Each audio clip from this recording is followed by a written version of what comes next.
Okay, so welcome to today's video. This week we're going to be talking about object pronouns, right? So before we start talking about object pronouns, we need to take a look into the sentence.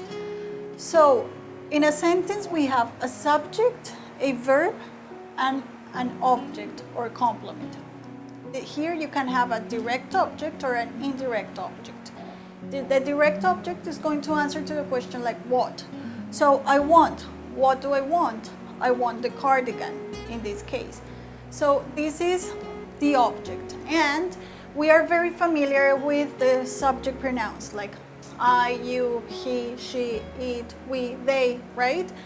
But for each of these subject pronouns, we have a corresponding object pronoun, which is, for example, for I, me. For you, you, it doesn't change. For he, him. For she, her. For it, this one doesn't change either. We, us, and they, them. Okay, so as we see, subjects are before the verb and objects are after the verb.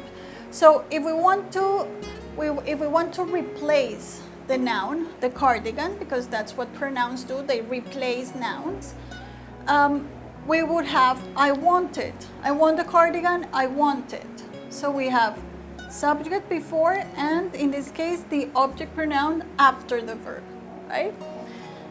Okay, so this is working as a direct object, but now we can have like a phrasal prepositional phrase and that has a noun that we can replace also. So let's take a look to these examples. We gave the loafers to the clerk, or we gave the shoes to the salesperson, right? In this case, we have the prepositional phrase, because it's like several words, and the first word is a preposition. Here we have the clerk, which is the noun. So we can replace the noun. And as this is in the subject precision, because it's after the verb, then we would have we gave the loafers to him, if it is a man, okay? Now, another example. Is he buying the sweater for his wife?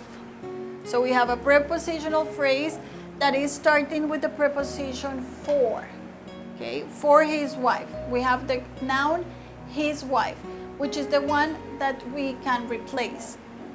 Is he buying the sweater for her?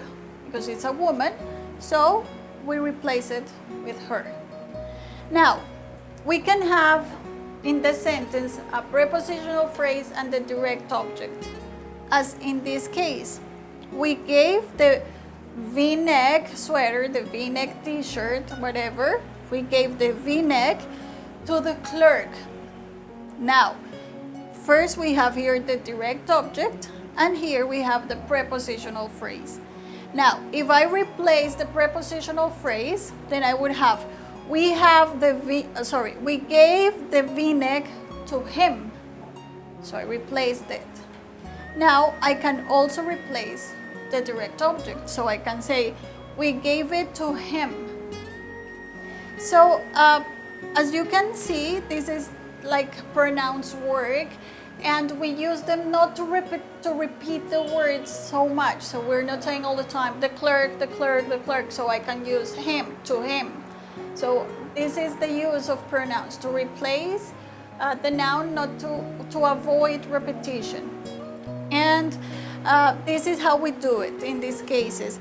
Just be sure that when you're going to replace something like this, you first need to write the direct object. Okay? You cannot say, we gave to the clerk the V-neck. You always place the direct object first. So it would be, we gave it to him. And of course, if you're going to use, we gave it to him, you can deduce that you already know what you're talking about. You already know what it is. And you need to know that who him is. So in the beginning of the conversation, you may have something like, I gave the loafers to the clerk. so to establish what are we talking about. But then when you go on in the conversation, then you can replace those nouns with the object pronouns. Okay, so that would be all for today. If you have any questions, doubts, I'll be glad to answer them in class, and in class we will continue with the practice. Okay, so have a good day and see you in class. Thanks, bye.